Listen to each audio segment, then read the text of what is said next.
0, 1, 1, 2, 3, 5, 8, 13, 21, and will go on to infinity. These numbers that I listed is something familiar, doesn't it? This sequence of numbers, as you can already read in the title of this video, is the Fibonacci sequence. But as for me and most of us civilized people who will ask the golden question for all the math subjects that we learned in school, what is the application of this in real life? Well, you can search the Skynet, Google, for that thing. As far as I can remember, one of the applications of this thing is related to architecture design, pattern design, stock marketing algorithms, if that's a thing, and such. Pretty sure there are many others when you search for it. Well, for someone that doesn't hear or learn the Fibonacci sequence yet, don't worry my friend, as I will explain the basic concept of it. The first number of the sequence is 0 and 1. Then for the fourth term, you'll just need to add the previous two terms. And that goes the same for other numbers until infinity, I guess. Now to the real reasons why you click on this video somehow is the programming stuff. For that, we need to first understand the logic of the sequence. We need to create a code that reiterates the formula of how we calculate the sequence. So for the program that I will make on this video, I'll create a program that when I type a number, that number will act as the limit on how many Fibonacci numbers will be displayed on our output. So let's get some typing done. For this, I'll use the C language and my IDE will be code blocks. And so let's start. So as for any coding stuff that we do, we first declare our variables.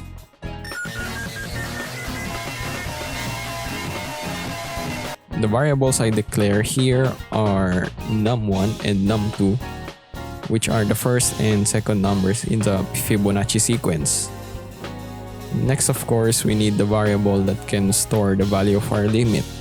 So we'll declare a variable named limit. And of course, you can name your variables any way you like.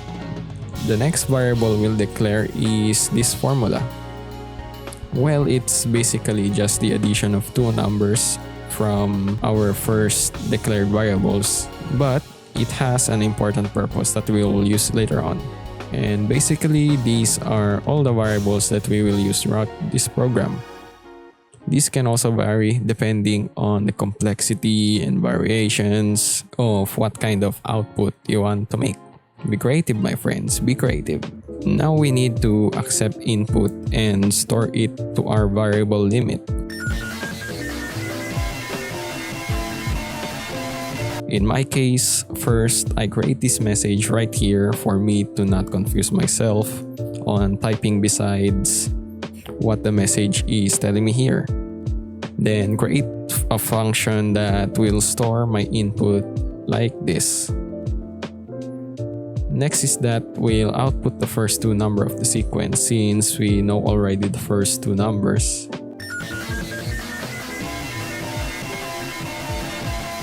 And we'll also follow this with our function that will display the rest of our Fibonacci bad boys.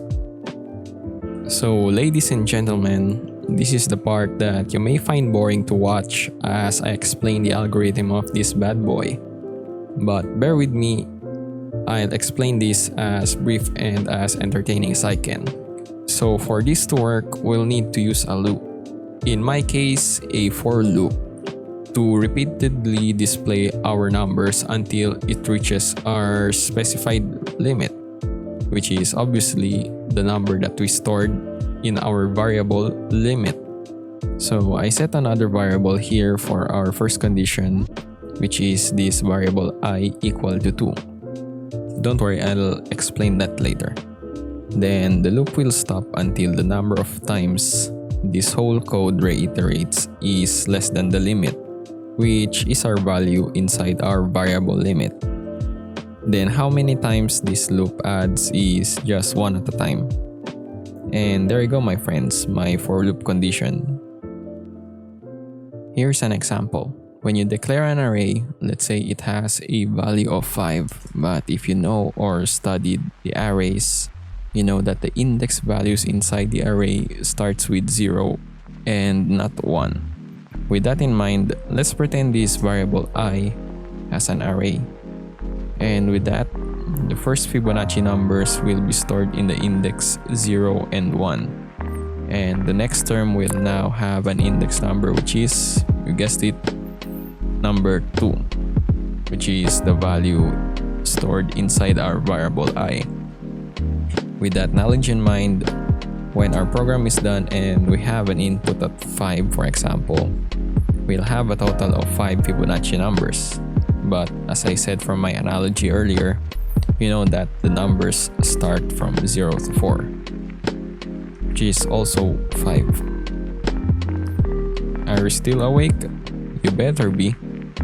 Now we're done with the for loop conditions. Now onto the magic of the for loop itself we go. So for our main logic of the loop, I start with displaying the remaining numbers of the sequence. I'll explain that again later, don't worry. Next to that, I'll do is assign the value of the variable num1 to num2. Then assign the value of the num2 to variable fn. Then at the last part is just the formula that I declared earlier. To better understand the flow again, I'll put visuals here for you to understand. So subscribe to my channel to make at least my efforts put at ease. With that shameless plugin out of the way, here goes the loop. So we'll number these 4 lines of code for you again to avoid confusion. So this whole loop is for the third term. And the purpose of line 1 is to output the initial value from our declaration, which is 1. And that is also the reason I put it in the first line before the other lines. In the second line, the value of the variable num1 from 0 now becomes 1 because that is the value of the num2, right? That goes the same for the variable num2 in the third line, as the value of the fn is also 1. So at the fourth line, the values of variable num1 and num2 are now both 1, which is assigned to the variable fn. And that completes our first loop for the third term of the sequence. Now the same goes for the second loop of the fourth term. But now the values are changed. So if your variable limit is 4, for example, so you'll only have 2 numbers to be displayed in the output next to the first 2 numbers of the Fibonacci sequence. So for this new loop, in the first line, the value that will be displayed is now 2 from the previous loop.